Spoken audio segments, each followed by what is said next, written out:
people, it is more than anything else your word. And I would presume that somebody running for president would like to signal to the American people, and most especially right now to Republican primary voters, that their word can be trusted. Carly Fiorina on CNN early this morning responding to the RNC contacting all presidential candidates and asking them to sign a pledge that they would not run as independents, in other words, support the Republican nominee. Fiorina said she'd sign that pledge, and of course, this afternoon, Donald Trump signed the pledge. Fiorina has enjoyed continued success in the latest polls following that first debate, and as we gear up for the very next debate hosted by CNN, Fiorina was again fighting to be a part of the main stage debate. Now a major victory for Carly Fiorina. CNN has changed its original criteria for averaging out polls from July to early September to now including any candidate who ranks in the top 10 in polls between August 6th and September 10th, now officially giving Fiorina a spot. So let's talk more about Carly with the Georgia, almost said the way they say in Georgia, with the Georgia co-chair of Carly for America, Loretta Lepore. Loretta, thank you so much for Skyping in. And the latest Monmouth poll gives Carly a clear spot on the main stage for September 16th. You folks have to be very happy that Carly will be in that CNN debate. Well, it has been a very exciting week. I can tell you that the volunteers and supporters down here in Georgia are thrilled about the news. It was the right thing to do. It was the right thing for CNN and the RNC to do. And I think, as Carly has said on a couple of occasions, she's very grateful to them for having reassessed the criteria for the debate. And Carly Fiorina has continued to just surge in the polls. The newest one from Iowa has her in third. What do you think is behind this surge? I think a lot of it has to do with Carly's message. People like what she has to say, and they like how she's saying it. She's a very straight talker. She answers questions directly, whether you want to hear what she has to say or not, but meaning by that, whether you like the answer she's going to give you or not. She just shoots straight. She tells you what she thinks. She's not beholden to any type of interest group, and she's bringing some real-world experience to the table, and folks appreciate that. They're tired of just hearing bumper sticker rhetoric, and that's showing in the polls, candidly. Now, Loretta, speaking of the polls, the latest national poll from Monmouth still has Donald Trump ahead, Ben Carson in second.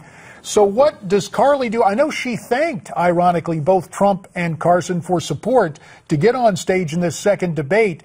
What do you expect she will do in the debate? Might she take aim at the good doctor and the billionaire? You know, I don't know. I don't think she will take any personal aim at either one of them. I think she's going to have some differences of opinions on the issues quite clearly. And I think, as Carly always does, whether it's with her Republican challengers or with those on the Democratic side, she kind of holds their feet to the fire. She makes them accountable for what they say, for what they've done in the past.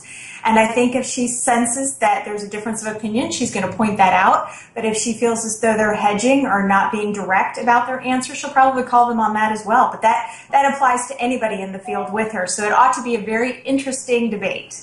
Yeah, I'd say the least. Loretta, I want to talk about a news story that's continuing to develop, some new developments just today. Carly Fiorina recently sat down with Hugh Hewitt and addressed the very latest controversy surrounding that Kentucky County clerk that refused to issue gay marriage licenses, saying that the clerk should issue gay marriage licenses because she is the arm of the government. How do you think that this is going to resonate with conservative voters?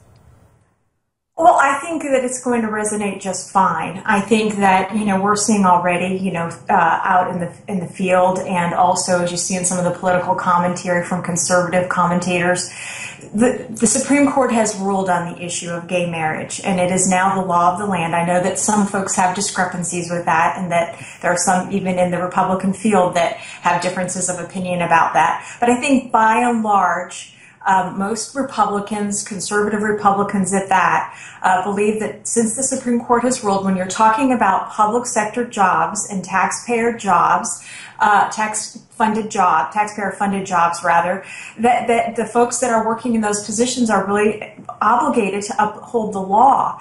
Now, if somebody, as Carly pointed out, if this woman would choose to go back to the private sector or choose a job where she can really more fully, be beholden to her religious faith and her belief system, then that's a choice that she as an individual needs to make. Hey, Loretta, now a two-word subject nobody wants to discuss, but I got to ask you about it, get your reaction in 20 seconds. Vice President. A lot of people say Carly's really in line to become the #2 choice on the ticket. Your reaction? Well, my one-word reaction to that is irritated. Most supporters do not like to hear that. Carly's running for president of the United States, and that's what we're all working out here to do, is to help her become the next president of the United States. Fair enough. Loretta Lepore, you handled that unpleasantness so diplomatically. We thank you for your time and your conversation about Carly. Now we want to know who you want for the nominee. Go to newsmaxpolls.com. Tell us your choice for the GOP nominee.